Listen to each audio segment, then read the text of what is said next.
नमस्कार मंडळी, विभूती दर्शन या यूट्यूब चॅनलमध्ये तुमचे सर्वांचे स्वागत आहे। मार्गशीर्ष महिन्यामध्ये गुरुवारचे व्रत केले जाते आणि महालक्ष्मीचे हे व्रत असते। महालक्ष्मी नेहमी आपला चमत्कार आपल्या भक्तांना दाखवत असते। आजच्या व्हिडिओमध्ये तुम्हाला महालक्ष्मी व्रताची कथा सांगणार आहे आणि येणाऱ्या पुढच्या व्हिडिओमध्ये तुम्हाला पहिल्या गुरुवारी, दुसऱ्या, तिसऱ्या आणि चौथ्या यावर्षी 4 गुरुवार येत आहेत मार्गशीर्ष महिन्यातील, तर त्या 4ही गुरुवारी कोणती कथा ऐकावी किंवा वाचावी याविषयी तुम्हाला माहिती देणारच आहे। आणि कथा कोणतीही ऐकली तरी त्याचा फायदा आपल्याला होतो आणि पूजन झाल्यानंतर कथा वाचन अवश्य करावं आणि कथा जर वाचता येत नसेल तर मग नक्की ऐकावी। चला तर महालक्ष्मीच्या कथेला सुरुवात करण्याआधी एक विनंती करते, जर तुम्ही विभूती दर्शन या यूट्यूब चॅनलवर नवीन असाल तर चॅनलला नक्की सबस्क्राईब करा आणि बेल आयकॉनला प्रेस करा। सोबतच व्हिडिओला लाईक करून तुम्हाला जर काही प्रश्न असेल तर कमेंट्स करून विचारू शकता। चला तर व्हिडिओला सुरुवात करू। ऐका कहाणी महालक्ष्मी व्रताची। एक आटपाट नगर असते, तिथे एक म्हातारी राहत असते आणि म्हातारीला 7 मुले असतात, 7 सुना असतात। 15 माणसांचे हे कुटुंब असते आणि गुण्या गोविंदाने हे कुटुंब नांदत असते। म्हातारीच्या 7 मुलांपैकी 6 मुले कामधंदा करतात आणि आपले पोट भरतात, मात्र 7वा मुलगा हा आळशी असतो। 7ही मुलांची लग्न झालेली असते। म्हातारी घरातील सर्व कारभार पाहत असते। ती उद्योगधंदा करणाऱ्या 6 मुलांना चांगले चांगले पदार्थ खाऊ घालते आणि त्यांचे उरलेले अन्न, उष्ट अन्न आपल्या बेकार असणाऱ्या 7व्या मुलाला खाऊ घालते। एके दिवशी तो 7वा मुलगा आपल्या बायकोला म्हणतो, अगं माझ्या आईचे माझ्यावर फार प्रेम आहे, तिचा मी लाडका आहे, मला नका सांगू। त्याची बायको म्हणते, तुम्हाला आईचे खूप भूषण आहे, अशी त्याची बायको त्याला फटकाऱ्याने म्हणते आणि मग हलक्या आवाजात सांगू लागते, हो तुम्ही धाकटे आहात, आईचे लाडके आहात, पण तुम्ही कामधंदा करत नाही, आयते बसून खाता, म्हणून म्हातारी तुमच्यावर दात खात असते। तुमचे भाऊ जेवून गेले की त्यांच्या पानातले उष्टे खरकटे अन्न काढून तेच तुम्हाला जेवायला घालते, इतके प्रेम आहे तुमच्या आईचे तुमच्यावर। हे बायकोचे बोलणे ऐकून त्या मुलाला हे पटत नाही आणि तो बायकोला जिटकारून म्हणतो, तू काहीतरी सांगते, खोटे खोटे बोलतेस, प्रेमात विनाकारण खीळ काढतेस। मी स्वतः जेव्हा माझ्या डोळ्यांनी तसेच प्रत्यक्ष पाहीन तेव्हाच तुझे म्हणणे खरे मानेल। त्यानंतर थोड्या दिवसाने दिवाळी येते। सासूबाई 7ही सुनांना हाताखाली घेऊन लाडू, करंज्या, चकल्या करते आणि फराळाचे सर्व पदार्थ करून ठेवते।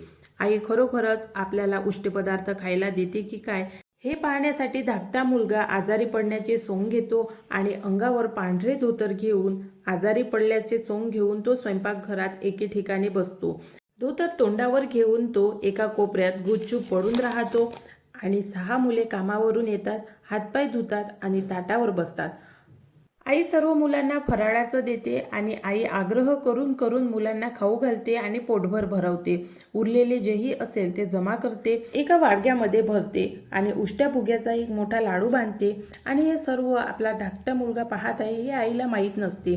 धाकटा मुलगा पांघरुणा खालून पाहत असते आणि त्याला बायकोचे म्हणणे त्यावेळी पटते आणि त्याला बायकोच्या म्हणण्याची खात्री पटते। थोड्या वेळाने 6ही मुलं आपापल्या कामामध्ये गुंततात।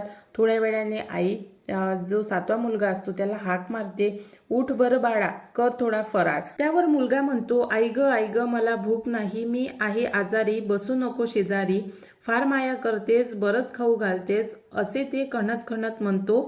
मग त्यावर आई म्हणते, हे बघ, ह्या वाडगाभर चिवडा खा, हा एकच मोठा लाडू खा, नाही म्हणू नकोस, सणासुदीला नाट लावू नकोस। मग मात्र त्याने पांघरून फेकले आणि तो ताडकन उठला। म्हातारीला पटकन बोलला, त्याने आज निश्चय केला। तो आईला म्हणाला, तू मला उष्टे खरकटे खाऊ घालतेस, हा मोठा लाडू माझ्या भावांच्या उष्ट्यातला आहे, मी माझ्या डोळ्यांनी पाहिलेला आहे, माझी खात्री झाली आहे, अशा उष्ट्यावर मी जगणार नाही, यापुढे या घरात राहणार नाही आणि असला दुजाभाव मला चालणार नाही, मी दूर देशात निघून जाईल, कष्ट करून पोटभर खाईन, असे म्हणून मुलगा निघतो आणि त्यावर म्हातारी म्हणते, जा बाबा, कुठेही जा, बेकार तो बेकार राहणारच आणि बराच मिजाईस करतोस, हे आम्हाला खपणार नाही, आताच्या आता निघ। म्हातारीने त्याला जायला परवानगी दिली। तो संतापाने बडबडत घराबाहेर पडला आणि शेजारच्या गोठ्याजवळ त्याची बायको गोऱ्या थापीत होती, तिला पाहून तो थांबला।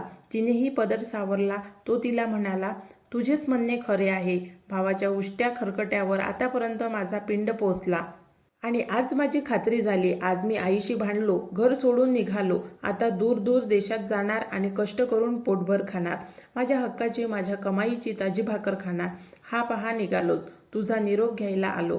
हे ऐकताच बायकोला घाम फुटला. तिचे डोळे डबडबले. तिने चिमटीत पदर धरला आणि डोक्यावर लावला.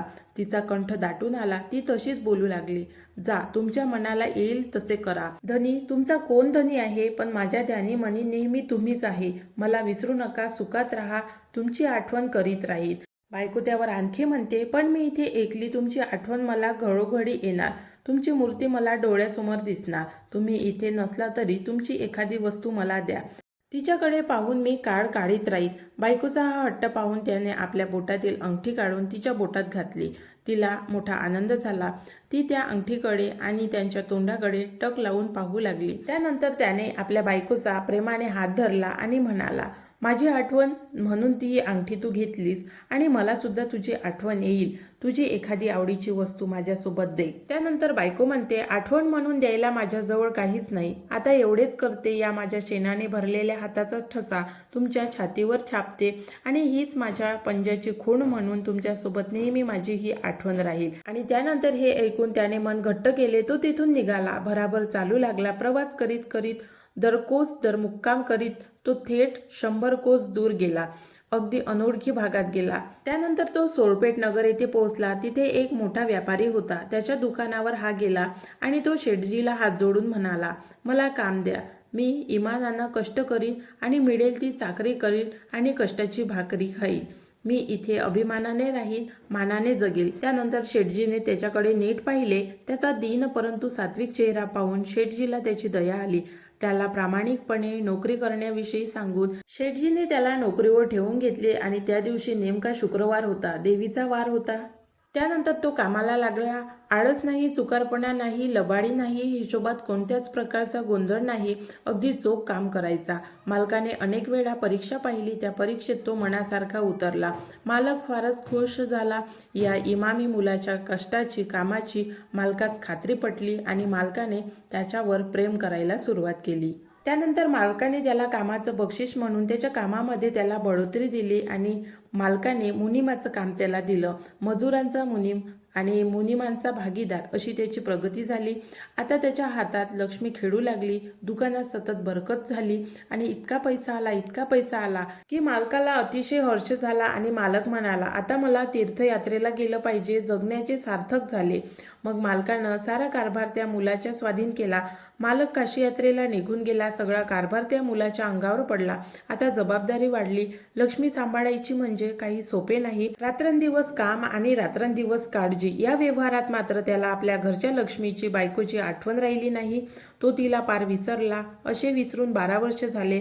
सोळेपेठ नगरात तिचा नवरा लक्ष्मीच्या छायेत होता आणि तिच्या मायेत तो गुरफटून गेला होता. लक्ष्मी म्हणजे पैसा. आणि सोळपेठ नगरामध्ये त्याला लक्ष्मी तर मिळाली, पण पैशाच्या स्वरूपात मिळाली. पण त्याची जी खरी लक्ष्मी होती, जी त्याची बायको होती, ती अजूनही त्याच्या आटपाट नगरामध्ये, या गावामध्ये होती. इकडे त्याच्या खऱ्या बायकोची दैन्यावस्था होती. पहाटे उठायचे, घरकाम करायचे, शेणगोऱ्या थापायच्या आणि रानात जाऊन लाकडे आणायची. खायला शिळेपाळे अन्न, उष्टे अन्न, खरकटे अन्न खायचे आणि पोटभर अन्नही मिळत नसे तर अंगभर कपडेही मिळत नसे.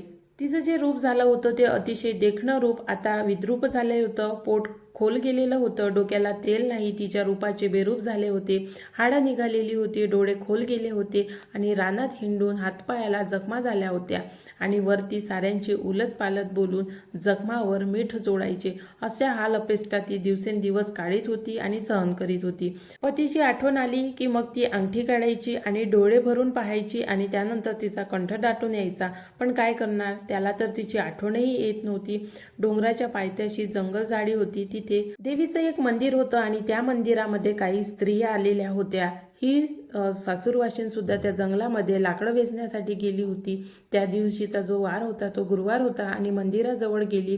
तिने त्या मंदिरामध्ये बघितलं तर त्या मंदिरामध्ये काही बाया होत्या. तिने त्या व्रत करणाऱ्या बायांना बघितलं आणि विचारले की, बायांनो, तुम्ही हे कोणाचे व्रत करता? ही देवी कोणती आहे आणि हे व्रत केल्याने काय होते, याचे काय फळ मिळते आणि हे व्रत कसे करावे मला सांगा. मी दुःखी कष्टी आहे. मी हे व्रत करील आणि मी माझा वसा घेईल. त्यावर मंदिरातल्या बाया म्हणतात, तुला ग कसला वसा? उठशील, माचशील, घेतला वसा टाकशील. हे व्रत देवी महालक्ष्मीचे आहे आणि हे नेमाने केले पाहिजे. खंड पडला, नेम चुकला तर देवी रागवते आणि नुकसान करते. बाया म्हणाल्या, उतरणार नाही, मातणार नाही, घेतला वसा टाकणार नाही. मी हे व्रत नेमाने करेल, नेम चुकणार नाही. मला हे व्रत सांगा. माझ्यावर उपकार करा आणि मला हे व्रत कसे करायचे ते सांगा, असे म्हणून तिने बायांना विनंती केली. मग त्या बायांनी तिला माता देवी लक्ष्मीचे व्रत सांगितले. दर गुरुवारी महालक्ष्मीच्या व्रताची पूजा कशी करायची, प्रार्थना कशी करायची आणि त्या दिवशी कडक उपवास करायचा, गुळ फुटाण्याचा प्रसाद वाटायचा, ही संपूर्ण माहिती सांगितली. देवीपुढे तुपाची वात लावावी आणि कहाणी सांगावी किंवा ऐकावी. 4 महिन्यात देवी आपले मनोरथ पूर्ण करते आणि पवित्र राहून नेमाने अखंड व्रत करावे. त्या दिवशी आंबट खाऊ नये आणि शेवटच्या गुरुवारी 17व्या गुरुवारी या व्रताचे उद्यापन करावे. त्या दिवशी गव्हाच्या रव्याची खीर करावी, हरभऱ्याची भाजी करावी, 8 मुलांना बाळगोपाळांना जेवू घालावे, त्यानंतर 5 ब्राह्मणांना आणि एका कुमारिकेला जेवू घालावं, त्यांना कपडे द्यावे आणि दक्षिणा द्यावी आणि अशा प्रकारे देवी महालक्ष्मीचे मनोभावाने पूजा अर्चा करून व्रत करावे.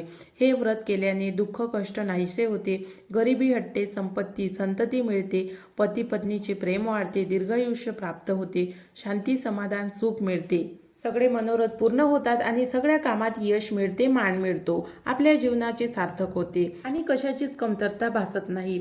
ही महालक्ष्मी व्रताची कहाणी तिने मनोभावाने ऐकली. तिने हे व्रत करण्याचा निश्चय केला आणि देवीला दंडवत घातला. मग ती रानात गेली, लाकडे जमा केली आणि मोडी डोक्यावर घेतली, बाजारात नेऊन ती विकली, गुळ फुटाणे घेतले.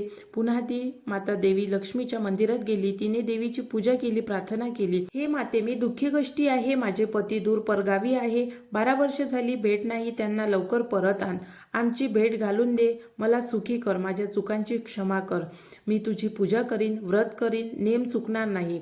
माझा हा भोळा भाव मानून घे, गरिबाला पदरात घे, मला प्रसन्न हो, माझे मनोरथ पूर्ण कर. आणि मग तिने मंदिरामध्ये गुळ फुटाण्याचा प्रसाद ठेवला आणि हाच प्रसाद वाटला आणि घरी गेली.